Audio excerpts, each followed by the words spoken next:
Good evening, ladies and gentlemen, and welcome to our fifth RISUD TOAF Distinguished Lecture Series. I'm XD Lee and the director for this RISUD, Research Institute for Sustainable Urban Development. And so if I can just invite our Vice President for Research and Innovation, Professor Christopher Chow, to give an opening speech and also to introduce our speaker today, Mr. Ma Jun. And Professor Chow, please. Thank you. Distinguished guests, honorable speaker, colleagues, ladies and gentlemen, good evening. It gives me great pleasure today to join you all at this fifth distinguished lecture organized by the Research Institute for Sustainable Urban Development, RISUD, of the Hong Kong Polytechnic University, supported by the Oviera Foundation, TOAF. On behalf of the university, it is my honor to extend our warm welcome to our speaker, our guests, and participants. As countries around the world have been facing critical energy and environmental crises, today's lecture serves as a timely platform for institutions, scholars, and industry leaders to exchange thoughts and engage in constructive discussions on the future of energy and emission reduction. In this regard, I'm grateful that our RISUD and TOAF, two important partners in the built environment sector, have worked tirelessly with great commitment to help prepare our community to embrace and get opportunities arising from the critical energy and environmental needs for our society. The energy insecurity and associated consequences on the economy, households, and our industry highlights the need for the energy transition. Energy transition refers to the global energy sector's shift from fossil-based systems of energy production and consumption, for example, oil, natural gas, and coal, to renewable energy sources, for example, wind, solar power, lithium-ion batteries. Energy transition increases the penetration of renewable energy into the energy supply mix. It also reduces energy-related greenhouse gas emissions, thus bringing us a close step towards carbon zero. The achievement of carbon neutrality essentially requires an interdisciplinary research agenda, as it involves developing advanced technologies like carbon capture and storage, constructing zero carbon buildings, which are highly energy efficient and fully powered from on-site or off-site renewable energy sources, setting up demand response program, which encourages end users in the grid to reduce their electricity usage during periods of higher power prices, and many more. Such interdisciplinarity effort for carbon neutrality is well recognized by the society. This is why PolyU established our PolyU Academy for Interdisciplinary Research, we call it PAIR, which is a central platform for 11 research institutes and 5 research centers, which focus on frontier research areas, such as smart cities, smart energy, resources engineering, artificial intelligence of things, etc., which are highly related to energy transition indeed. Currently, PAIR assembles over 400 senior researchers from different PolyU departments, schools, and faculties to conduct and lead meaningful research on 3 thematic areas. The first one is advanced technologies. The second one is good health and well-being. And the third one is smart cities and communities. The Research Institute for Sustainable Urban Development, RISUD, one of the academies, RIs, was established in 2012 to develop sustainable solutions for problems generated by high-density urban development. With the joint effort from the PolyU researchers and support teams, as well as our strong industry and academic partners, we believe both vigorous developments and achievement by RISUD would follow, bringing betterments to Hong Kong and beyond. In today's lecture on Blue Map for Zero Carbon, we are delighted to have invited our distinguished speaker, Mr. Ma Jun, Founding Director of the Institute of Public and Environmental Affairs, IPE, one of China's most dynamic environmental NGOs committed to promoting transparency around pollution issues.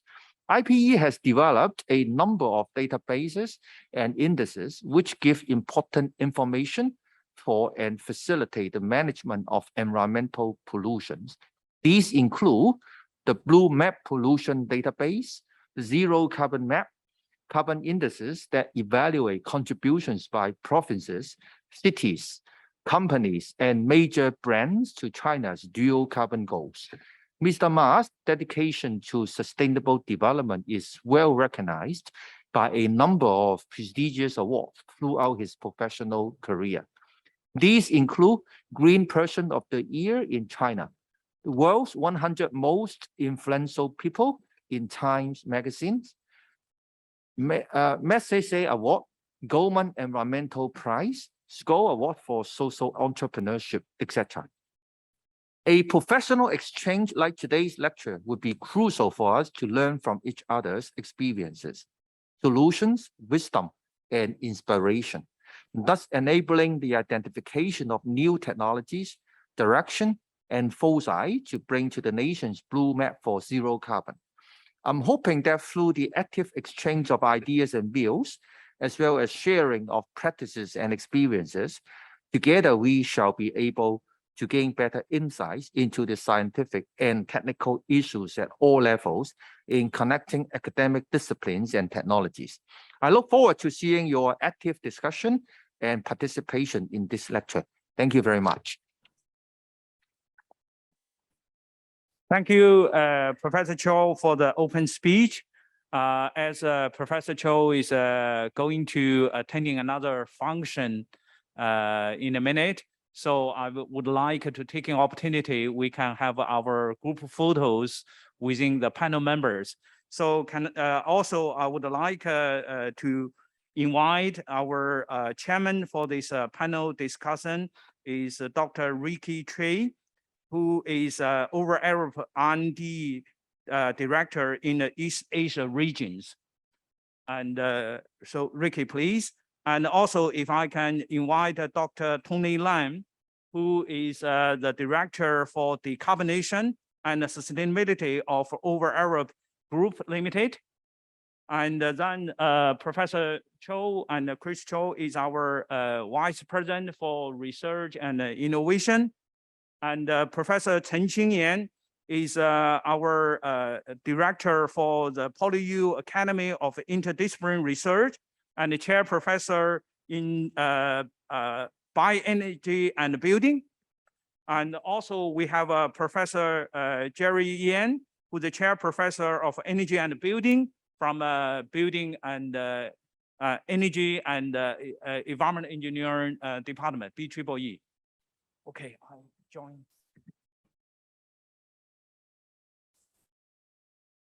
Would Mr. Ma please look at the camera and join the group photo as well? Thank you.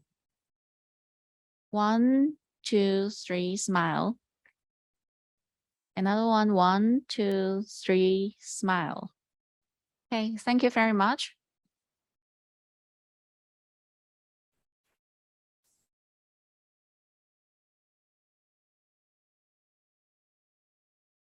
Okay, now the floor is Ms. Ma Jun. So you can share your PPT with us, and we would love to hear your talk within the next 30 minutes. Thank you. Thank you, Mr. Lee, and I thank Vice President Cho for his kind invitation and gracious introduction. Distinguished guests, ladies and gentlemen, it's my great pleasure to be an honor to be invited to join this lecture series. I would love to share with you not just the challenges we're facing in China and globally on the environment and climate side, but also the solutions that are emerging, and also how should we work together in this endeavor towards zero carbon emission. China has made carbon peak and neutrality commitment in September 2020, and China takes this as a strategic decision. Not only, we discharged nearly a third of the global carbon emission. So this is our global responsibility. But with a very pressing climate challenge, China is also working, to help ourselves, and during the process, hopefully, can also address our local environmental problems. We're happy to see more than 130 countries and regions have committed to carbon neutrality. And within China, the central government and the various ministries and agencies are developing the so-called 1+N national climate policy framework. And roughly there will be a three-step strategy for China to try to achieve its carbon neutrality. Phase one is from 2020 to 2030 is for China to try to peak its carbon emission before that, and by 2030, by 2030. And then phase two is 2030 to 2045. There will be some plateau, but hopefully we can bend the curve faster in our carbon emission reduction. And then phase three from 2045 to 2060, there will be deep decarbonization and for China to achieve the carbon neutrality. And with this roughly, and the rough estimate is for us to, for China to invest a minimum more than 100 trillion yuan, and obviously in reality it will be most of the other estimate will be the investment should be larger than that, so with all this commitment made, and with all the policy framework being developed, actions taken, we are facing headwind, very, very strong headwind. There's a looming energy crisis since last year, and then the pandemic. And today I can see most of the on-site participants still need to wear face masks, and obviously the pandemic have yet to be overcome. And then rising geopolitical tension highlighted by the war in Ukraine. And so when major economies turn to develop massive redundant capacity and shifted their priority to ensure energy, food, and supply chain security, the emission will rebound. Last year, we have seen the biggest ever rebound. And this year, the trend is still not that promising. All this will have a profound impact on the global climate agenda. So in this situation, we trust that we need to learn from the good practice. Within China, local air pollution has been reduced by more than half in just 8 years of time. Roughly the time frame that we need to cut the global carbon emission. So how do we learn from this best practice to try to build information? It's built upon information transparency and raise public awareness and strengthen enforcement, engage, empower public and the market to join the efforts. So that's what we are what we are promoting. And in China, smog used to be the biggest environmental challenge. 10 years ago, Beijing and many other cities, including quite a few per river delta cities, have been troubled by the smog. So at that time, we proposed a blue sky roadmap, started from monitoring and disclosure, and then ended with extensive public participation, stakeholder participation.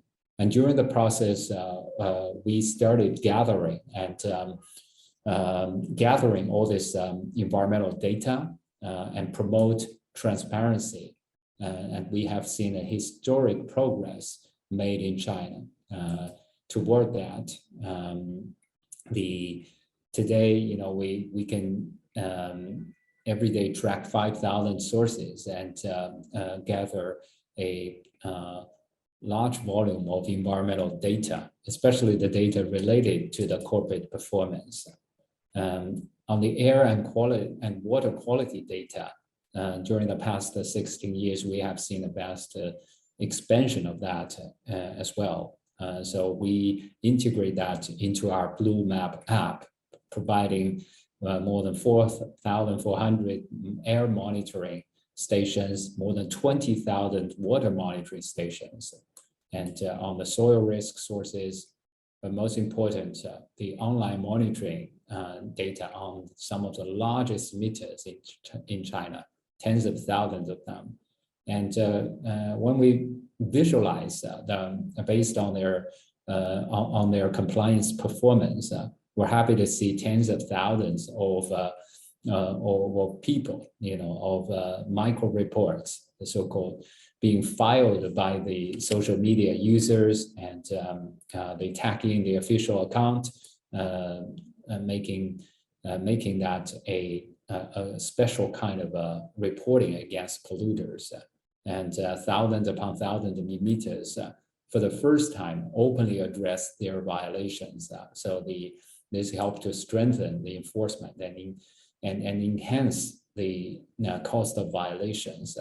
And our data is also being used quite extensively by the major brands, global and local brands. They integrate this Blue Map into their sourcing standard. Before they sign contract, they compare their list with our list and motivate so far nearly 20,000 of suppliers to address their problems, pollution problems. And we're part of the Green Finance Committee, and our data is also being used to enable green finance. Over the past 3 years, we have helped the major banks to run through 300,000 companies who want to borrow money in the due diligence for green banking policy. And with all these efforts, we have seen a vast improvement. The PM 2.5 concentration in Beijing dropped from nearly 90 to below 30 this year. And this decade of cleaning up recognized globally and reflected in all these photos shared by our Blue Map users. They used to share so many smoggy photos, but now things are changing, obviously, through their lens. And when we talk about carbon neutrality, the industry is a major part of that. And from the energy, if we want to achieve this, we understand that we need, from the end, we need alternative energy sources, and then we need to drive them to enhance their energy conservation and emission reduction. Our energy efficiency is still much lower, and then carbon absorption and circular economy. So a whole group of energy and industrial sectors will be we need to join this. So with this, we have just recently proposed a blue sky roadmap for 2030. So monitoring and disclosure and all this create a priority list for both pollution and greenhouse gas emission, and try to synergize the pollution control efforts. And with this, we trust that we also need a data infrastructure. So that's the beginning of the so-called blue map for zero carbon. So we developed a global map and then started creating a regional map for the first time to allow the users to access the annual variation data for different provinces and different cities. Energy obviously is the key, is essential in the low carbon transition. So we try to help people to better understand all the coal power, but also the new sources on the solar, wind, and nuclear, the non-fossil fuels. And based on our previous experience, we found that index and scoring, ranking, all this can help to motivate, create incentives. So we developed the provincial and city level carbon peak and neutrality index.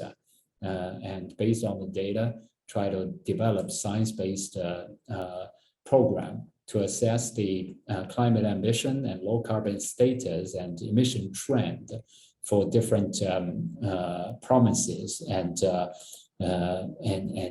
cities. We identify some of them are the leaders, but some are lagging behind. Not just in the middle and western part of China, but even the biggest industrial city in the world, like Suzhou, are also facing the challenge, because China is not just manufacturing for ourselves, it's also the factory of the world.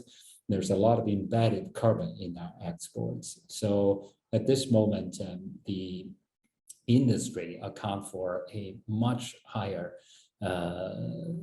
proportion in our carbon emission. About 68% of that is related to the industrial process. So with that, we developed the carbon, the so-called corporate climate action index, and started use that to assess the performance of global and local brands, and come up with the sector scoring. And this year we are going to expand that to cover 1,000 companies, including 500 listed companies in China. We're going to launch that this assessment next month, and then sector by sector, we're working with our partners to try to doing the assessment based on the new index we developed. We're happy to see China continue to move forward on the expansion of transparency, and started making mandatory disclosure requirements for corporate environmental information.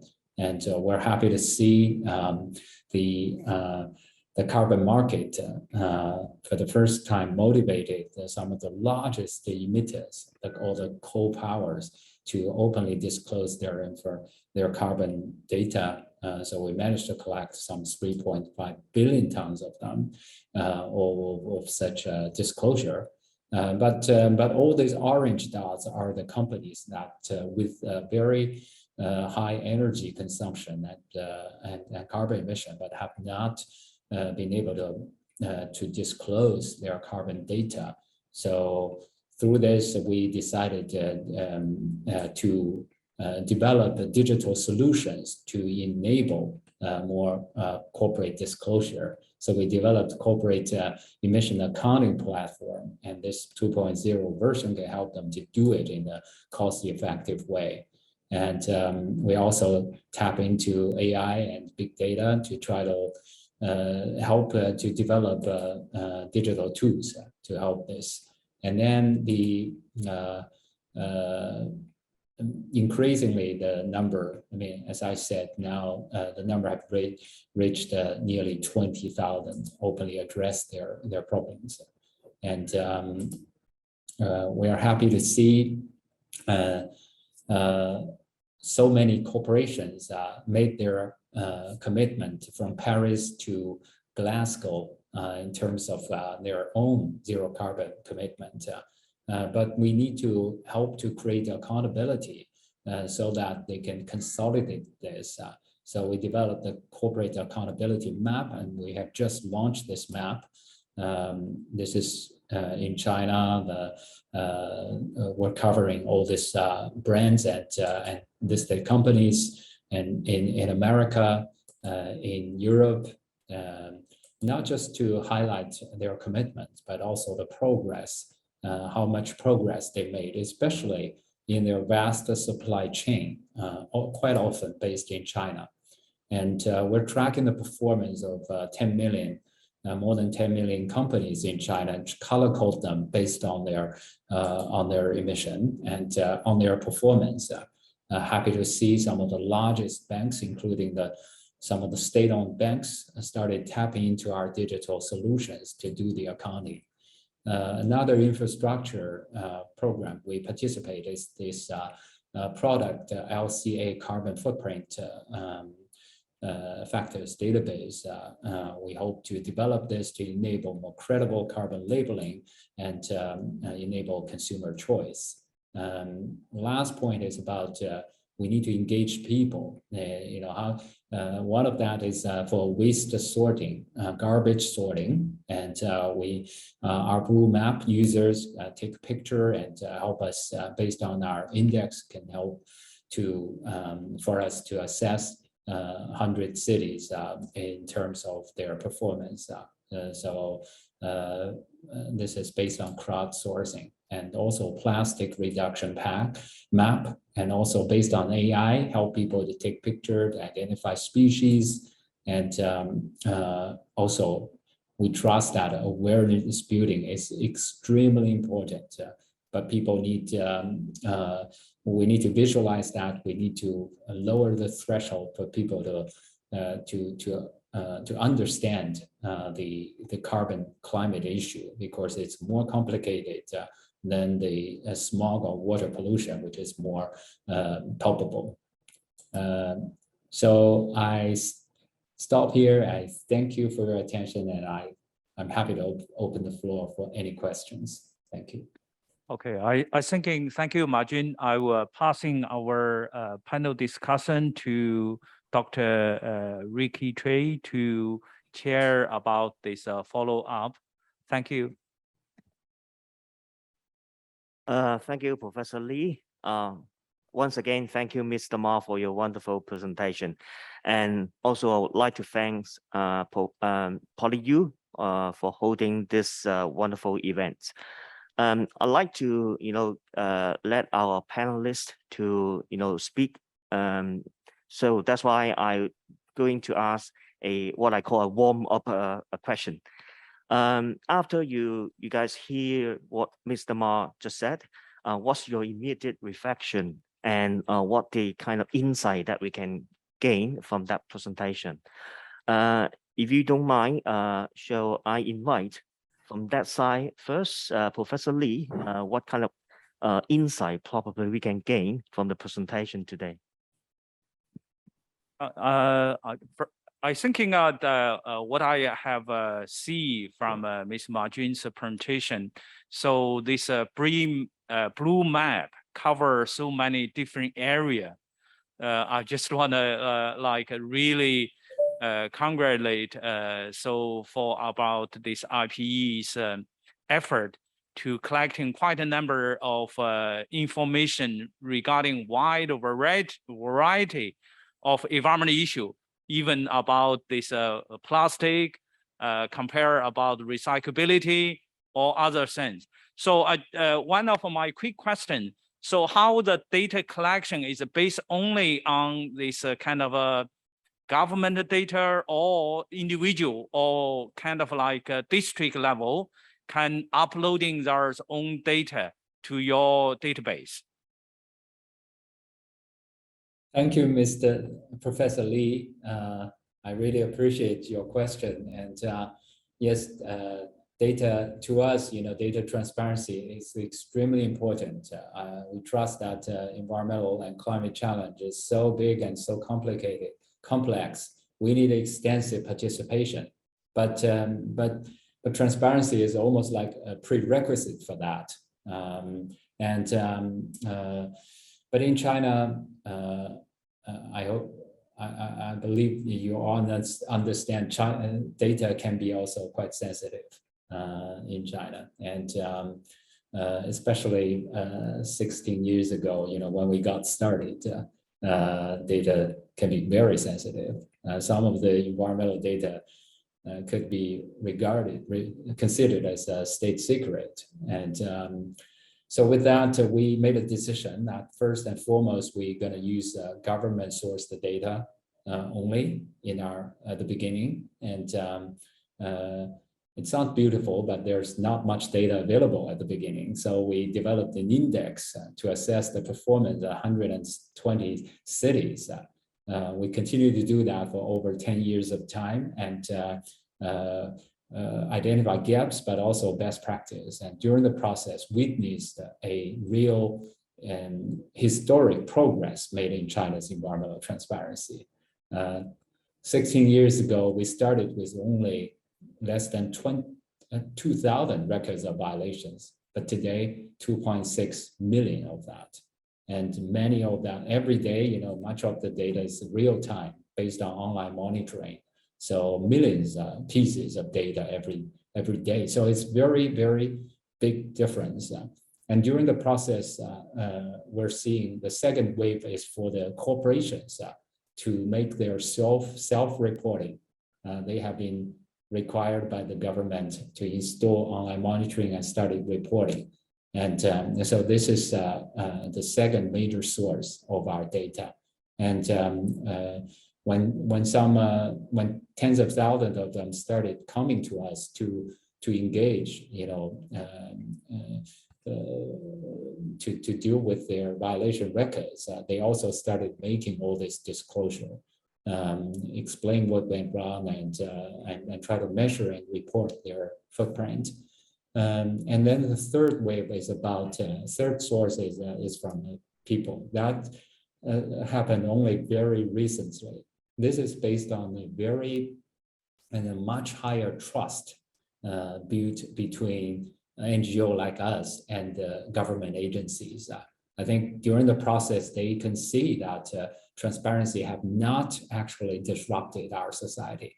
It actually helped to mobilize people to come together to address the common challenge of pollution and health risk, health damage. So I think gradually, the trust has been built, and eventually, the crowdsourcing can be tolerated. In fact, our platform have also been connected with some of the government reporting, pollution reporting platform, like on the Black and Smelly River program. Our app has become almost like outreach arm for that. Our users can take a picture, and then the reporting will go directly into the two ministries reporting platform. And within 7 working days, we'll get the initial response, and then the follow-up response will go to the app user. So that's the brand new involvement in China. So we're happy to see that. We hope on the carbon side, we also can do something similarly. Thanks, Mr. Ma. Actually, there's a related questions from the audience, and the question is about how is the real-time data obtained? Are there any sensors being installed? Any sensors, right? Yeah. Any sensors, yes. Mm-hmm. Yes, the data is all being collected, most of that based on all these monitoring devices, the sensors. And as I explained that in China, we have our national condition, the context. And so we trust that it's better for the government to do the monitoring, and we promote the government to disclose, to make it transparent, so that everyone can use this set of data. So on the air quality side, the government have installed thousands upon thousands of monitoring stations across China, from 2013 started making hourly disclosure of that. It's all based on census. And then on the water side, as I explained, 20,000 of them. That's a monitoring station. We can now collect the data public and allow public access to this data. So it's all, and on the corporations, most of this monitoring is based on either manual monitoring or auto monitoring. It's all based on census, and we can, of course, at this moment, increasingly air drones are being used. It's all based on sensor and remote sensoring, and then the even satellite sensoring started to be applied in some cases to track some of the special type of pollution. So technology-wise, it continued to evolve, and I think there's a big potential on using more AI technology, and big data to try to help with that. Thank you. Thanks. For me, I would say that your works actually focuses a lot on the information disclosure, and then try to raise the public awareness, and then using digital solution and tools that can help to drive the net zero agenda forward. That's really, really good work that you have done. And may I invite Professor Yang actually give us some of your reflection about the presentation. Thank you, Mr. Ma. It's impressive. I think I like very much, because we do need different kind of NGO or other citizen to pay attention to the future sustainable development. I have two questions. One is about first you have this what's called the blue sky map, right? And from blue sky map to this blue map of zero carbon, it might be a little bit different because the carbon is not visible. And you can say blue sky or black sky or green sky, but the carbon is a little bit different. And that's connected, in fact, to the formal, the previous question we have discussed that you use sensors, use different kind of data, but the carbon might be more challenge to use sensor, because this rely on the data. It's not the direct data, maybe some other tools to be better estimation of the carbon emission. And that's related to a lot of more complex of the data source. And my question is, what's the major challenge from your blue sky map to the blue map? And another question, in fact, I'm very interested about your business model. Because as an NGO, how you can have such kind of business to be able to develop. If this model can be expanded to other countries or other regions, it would be very good to have more data available and more transparent data available. That would be very, very important for the future, not only for China and also other regions. Thank you. Thank you, Professor Yan. I appreciate it. And you're right. This is a great challenge for us. Ourselves is going through some transition as well. We started with all this water pollution control, and then expanded to air, to cover air, solid waste, hazardous waste, soil, ocean, and but it's all pollution related. But now, we need to do the climate work, and we're lucky to start earlier because many of the brands we track the performance that they signed commitment after Paris. Paris agreement has been made, and they hope that we can expand to on the climate side. So we started doing that, develop our platform and index earlier than some of our partners, and you're right, the carbon is harder to measure, and so far the measuring of carbon itself, it's quite complicated, especially those who want to join the carbon market. They every month need to send their cold sample to the laboratory and go through very costly process to try to ensure a more accurate data. And at this moment, censoring is also being being explored, whether we can use the online monitoring to not just to detect the local pollution, but also carbon emission. And this is being tested at this moment. But to me, I think the most important is to develop this incentive, the motivation to create real demand within our society, so that the big potential of technological development can be released.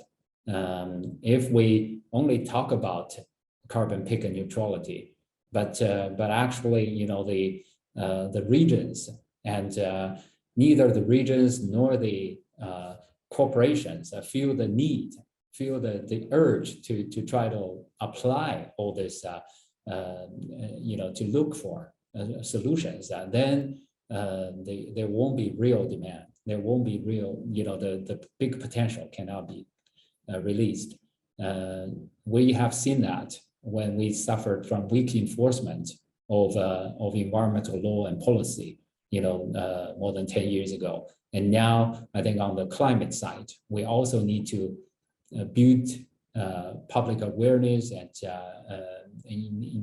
drive real demand for change. And so that's why we focus so much on the transparency side, and we hope to help people understand, and also through visualization to help them better understand.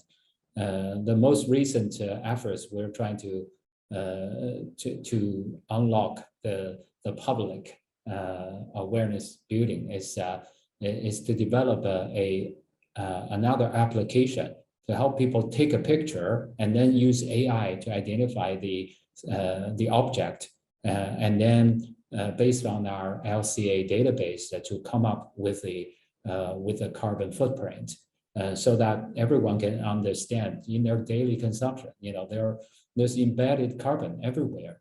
All the food, all the garments, clothes, and vehicles, and all of this. So services. So that's what we are doing. And on the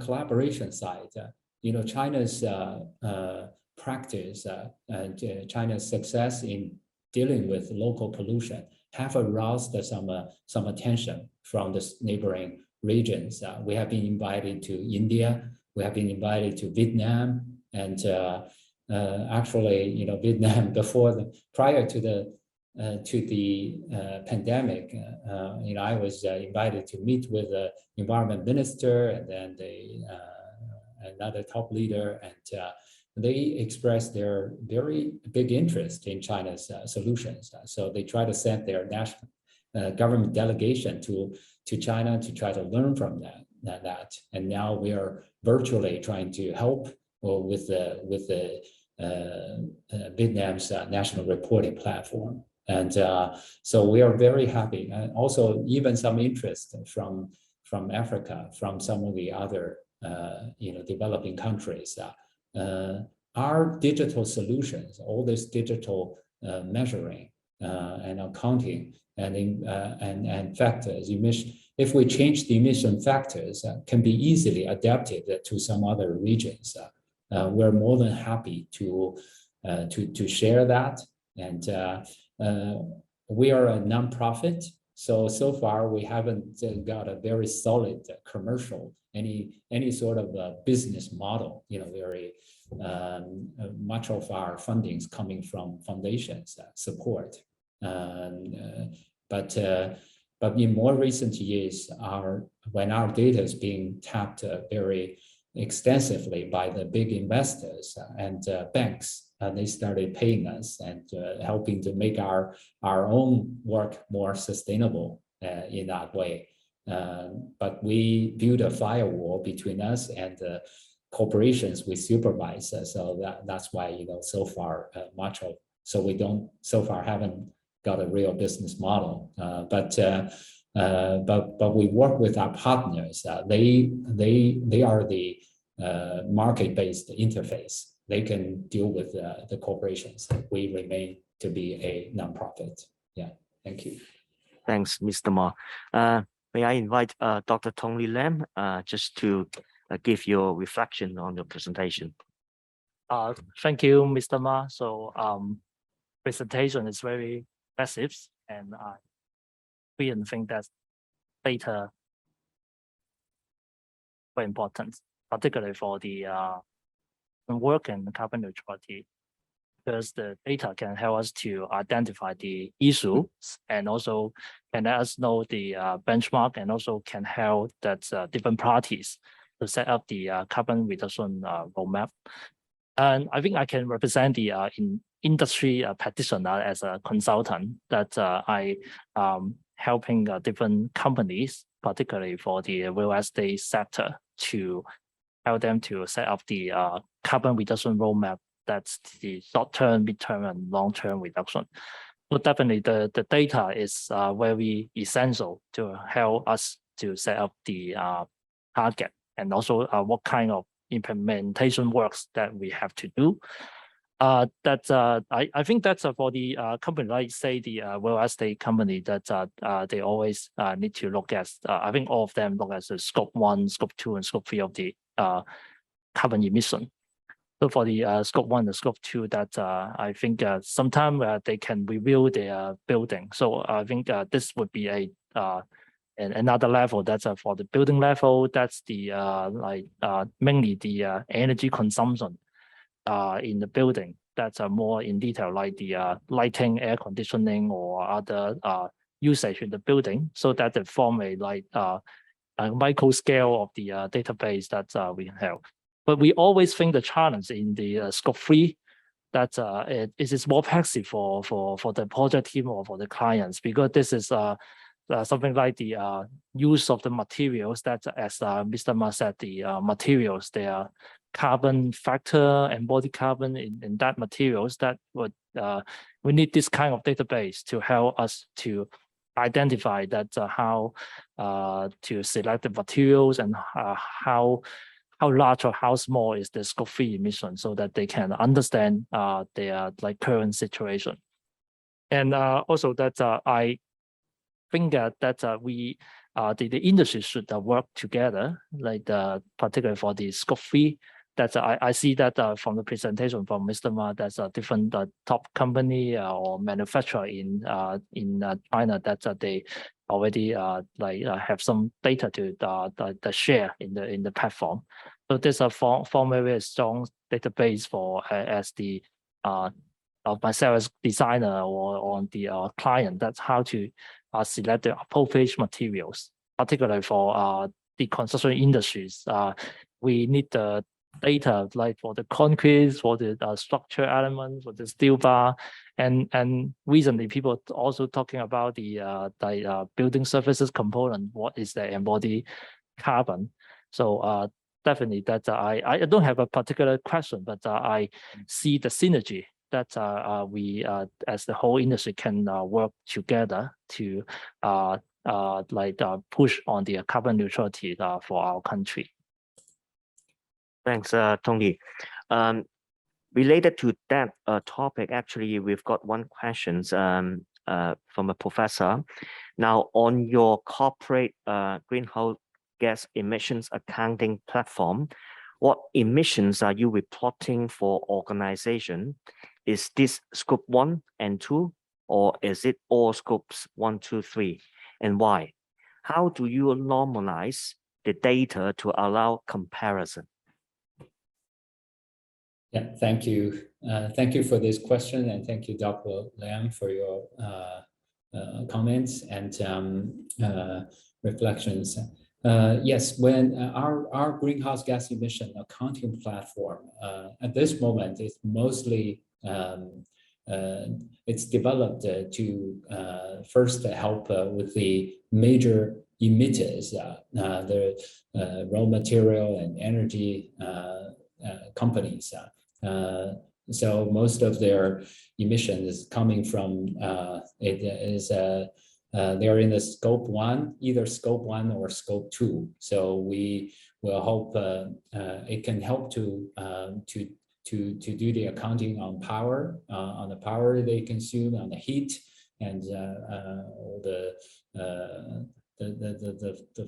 fossil fuel, and yeah, their own fossil fuel use, and industrial process, and wastewater treatment and recycling, and then also the power and heat they introduce, they purchase, and that scopes 2 can also be integrated. And because we in different power grades within China, the emission factor is different, so it's all integrated into the system. It can help them to more easily, more low cost, do the more low cost accounting based on that. We're also integrate some of the scope 3 part into this, started from business traveling and commuting, and some of the some of the so-called scope 3 part. And our emission factors database now is being tapped increasingly by corporate users to do the scopes 3 accounting. I noticed that some of the companies, mainland companies listed in Hong Kong, because Hong Kong Stock Exchange require them to making a disclosure on their carbon emission. And they started doing this disclosure, and some of them actually cited quite clearly that they do the accounting based on our LCA factors, emission factors database. For example,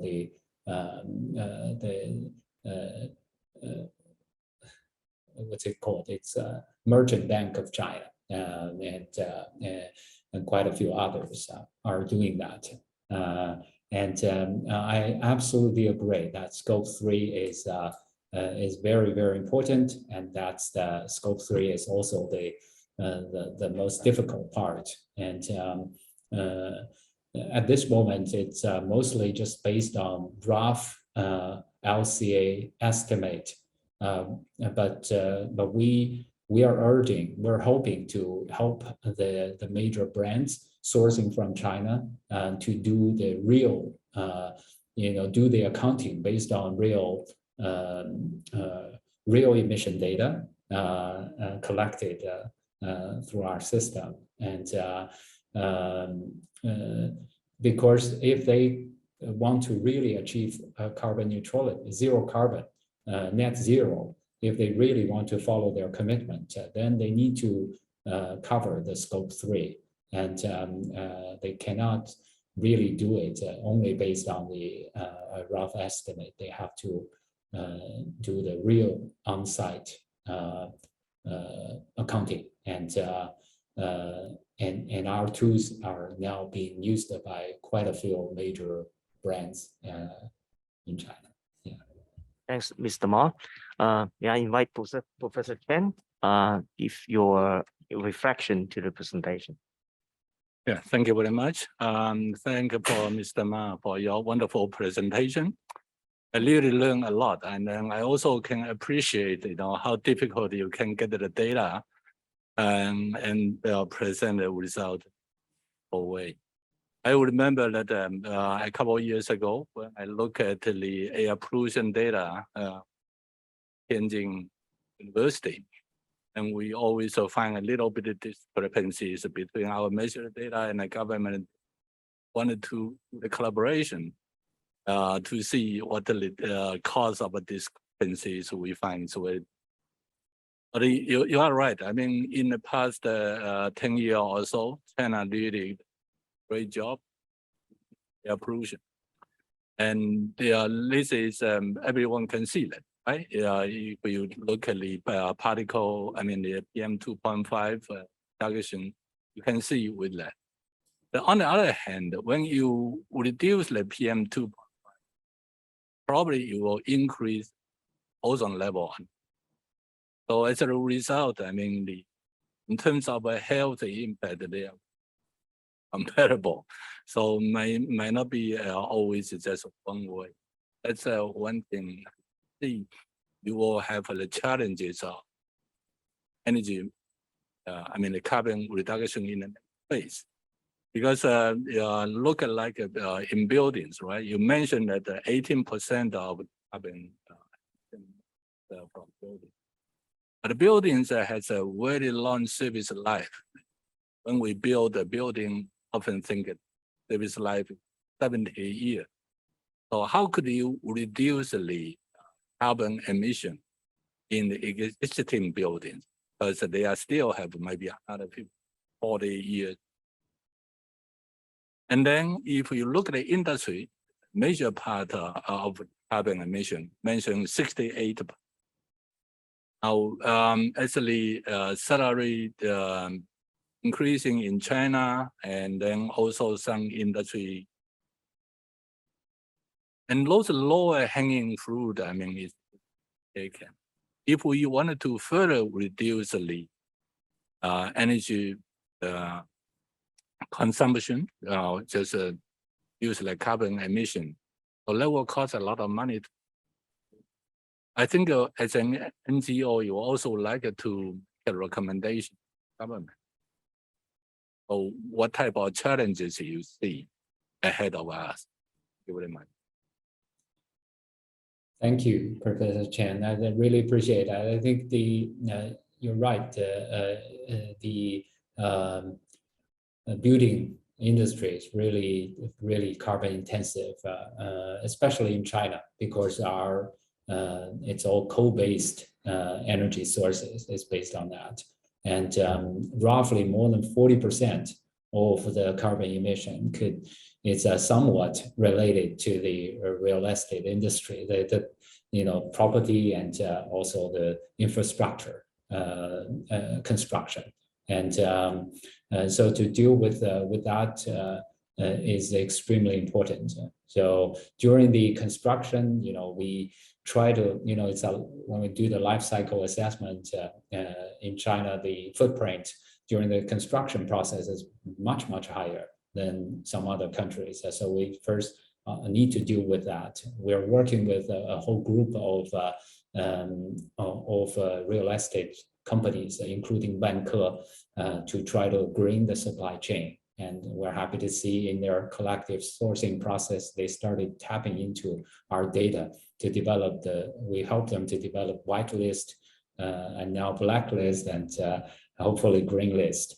And then during the operation, process, we also, I think we need, we need to develop a really strong standards in China, to try to cut the carbon emission during the using of during the life cycle of the buildings.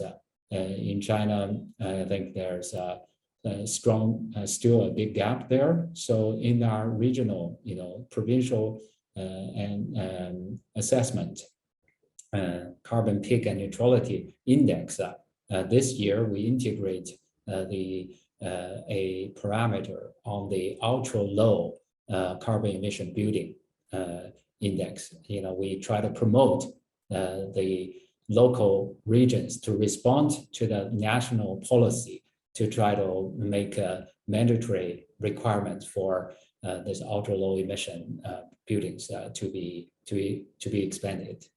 I stop here. Thank you so much. Thanks, Mr. Ma. Time flies. I got one more questions here from the audience. Why are there so many ratings being developed all over the world on ESG scoring? There are currently more than 600 scoring. Isn't it adding to confusion on investor side who are already confused with greenwashing? Why the global leaders cannot come up with a single standard and a single rating system being recognized by all countries? Yeah, I appreciate this. I think globally there's an increasing attention paid to the ESG performance of corporations. We're mostly encouraged in China, when the central government of China started paying increasing attention on the ESG performance and require major state-owned enterprises and those who are controlled by the central government to enhance their performance and come up with their own ESG reporting. This is very highly encouraging. But in the meantime, we also need to recognize the challenge of that environment. When it comes to ESG, environment, social, and governance, I think environment probably is the most kind of a black and white. It can be based on sensors. It can be all being data driven. So this is actually the most easy part that we're dealing with. On the social side, on the governance side, there will be even more challenge. So people have come from very different perspective, very different culture, can come up with something very different on the S&G side. So I hope to see more, universal standards on the environment side. But environment, when it comes to environment, the issue that we just raised about supply chain is quite a big one, because before, all these ESG ratings, they give a very low weight on the supply chain side, because basically there's no data. So they give no more than 5% of that to the supply chain.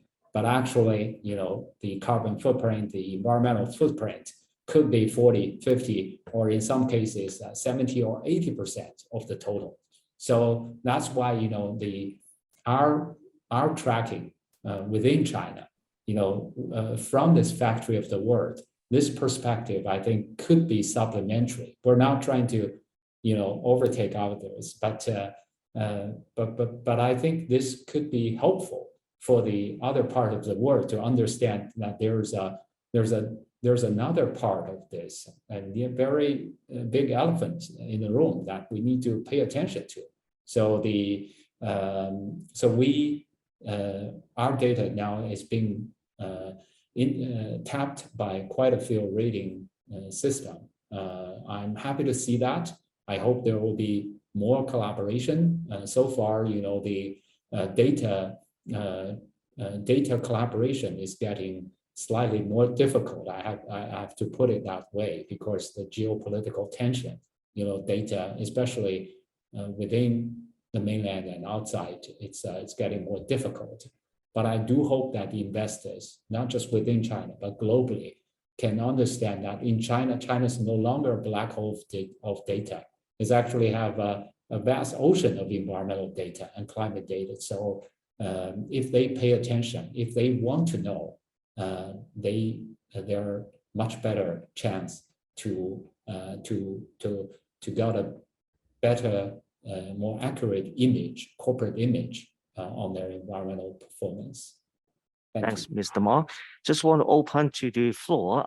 Send any questions for any participant in the room. First question. Oh, over there, please. Hello. So basically, in this year, everybody knows that ESG and the carbon neutrality has become a very hot topics.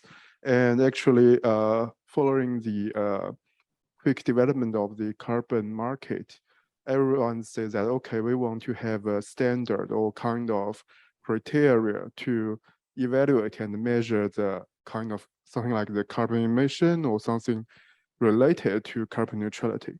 So what do you think that, what is the role of, for example, of your organization or some other big company in the future, I mean, in the standard making process of future carbon market or carbon something related to or carbon policy? What do you think about it? Thank you. Thank you. I appreciate that, your question. And yes, we're all happy, encouraged to see that trend.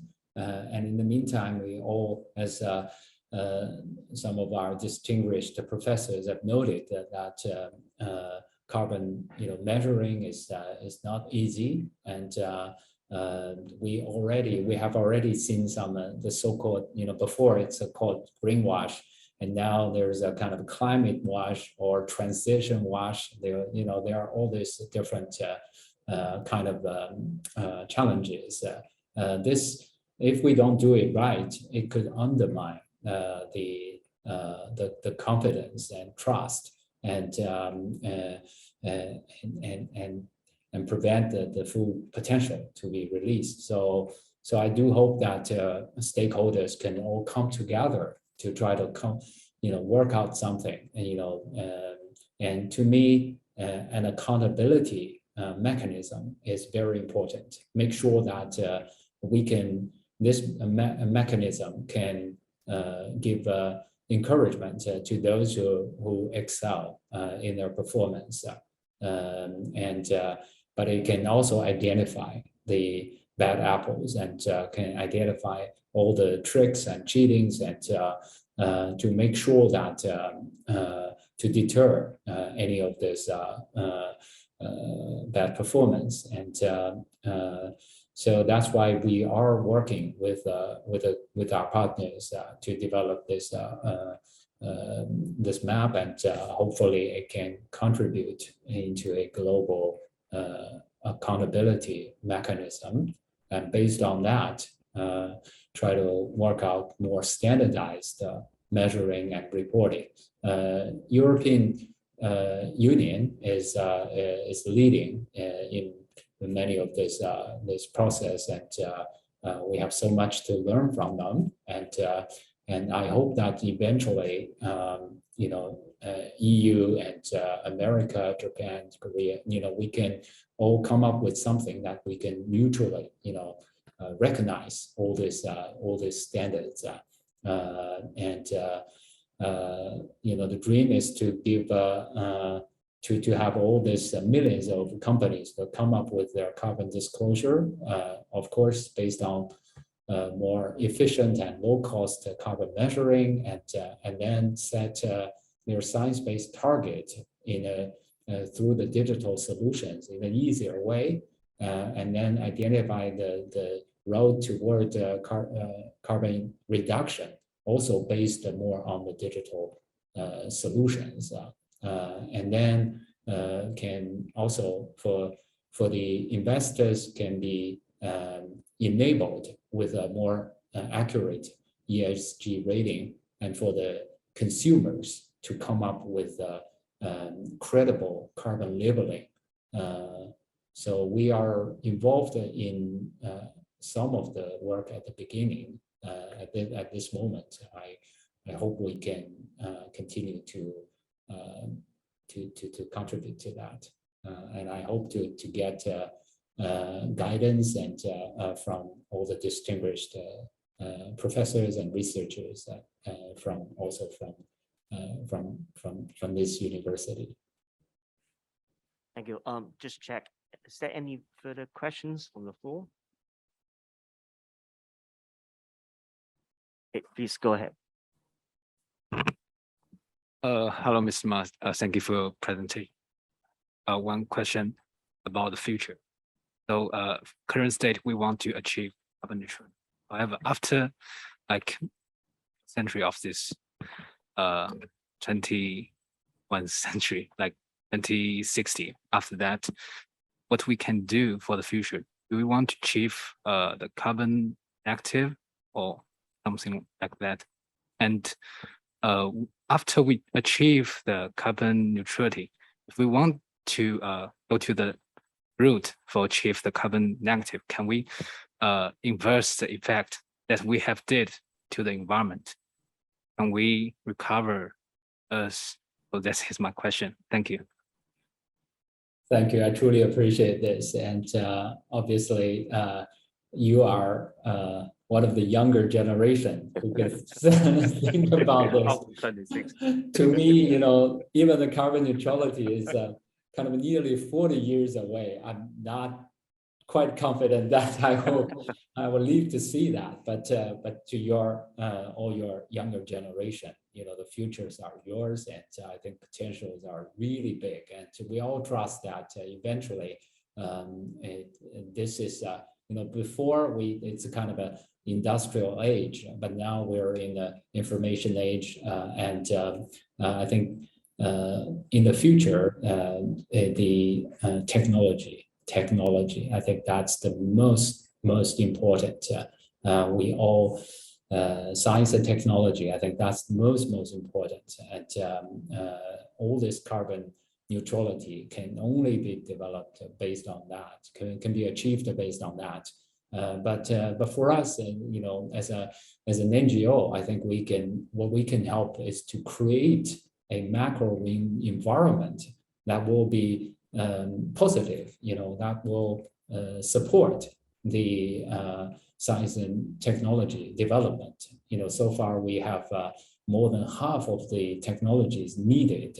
About half of that is still up in the air. You know, it hasn't been fully developed. So I do hope that all the scientists, all the researchers can do that, and we can develop help to create incentives for this to happen faster. And I do trust that eventually we can, you know, the human reasons can succeed, and we can start it, you know, bend the curve. And in China, we have seen, you know, when we got established to first try to deal with water pollution in our country. You know, I authored the book China's Water Crisis in 1999, and 20 years ago, and at that time 28% of the water monitoring sections are in a category worse than category 5, good for no use. But last year it dropped to 1.2%, and on the air side I mentioned quite a big achievement. And China's forest coverage is also going up. So we need to, I think all this gives us more confidence that we can do better. But we also need to hasten our process because, you know, the past several months we lost some other more endangered species in the Yangtze River. And those species we lost, they got lost forever. You know, future generations would not have the chance to see them. So I think you know, we are hopeful. We remain to be hopeful, but in the meantime, we also need to understand we need to spare no time to try to move toward a more sustainable future. Thanks. I Okay, just want Professor to, when you bring this issue, negative emission, in fact, it will be a patent in Sweden But Sweden has set target 2014-5 carbon neutrality. After 14.5, we'll go to negative. So you will say, maybe I cannot say it, but you are next generation, you will say it. So there's a case. And also already started demonstration for the British energy company, the XRG, and develop the BECS. In fact, I'm the first person to introduce BECS, which is one of the important negative emission technology. So that's the for additional information for you and also for the audience. Any further questions from the floor? Yeah, if no, shall I close this panel discussion section? And thanks again, Mr. Ma, for your wonderful, insightful presentations. And also for the contributions of all the panelists to the, to give us your feedback and insights. I will say that comes to the end of this panel discussion. So pass the time to Professor Lee. Thank you, Dr. Ricky Trey, for really interesting kind of like discussion and exchange for idea. I just wanted to thank you, Ms. Ma Jun, to really give a interesting talk, but also have offered your wisdom and exchange idea for about some of our questions. We hope actually everybody can contribute towards this really inspiring and great blue map for zero carbon. As far as we can do as doing about research and research development, and also contribute as a citizen like obligations and to promote this idea. We're going to, whatever, if there's any chance, we're going to help on the research side, please do let us know, okay? And we'll hope probably even Professor Christopher Chong will ask you to for another occasion for the public policy study. So that's also be on the way. Okay, so I just wanted to thanking all our participants in this room, and also we have over 100 and in online, and so really thank you for joining us for this very important topic. But be tuned in. We would grateful for overall foundations like donation to us. So we be in line with our PolyU pair plus our RISUD. So there are several talk in line. We're going to organize, which actually be before next summer. We have quite a number of talk. Please turn on. We will send you by email. I also want to thanking our care staff and to actually have a perfect smooth running for the operation. Thank you very much. Have a good evening. Bye Thank now. you very much. Bye now. Bye. Thank you, Mr. Lee. Thank you. Thank you, everyone. Bye. Thank you.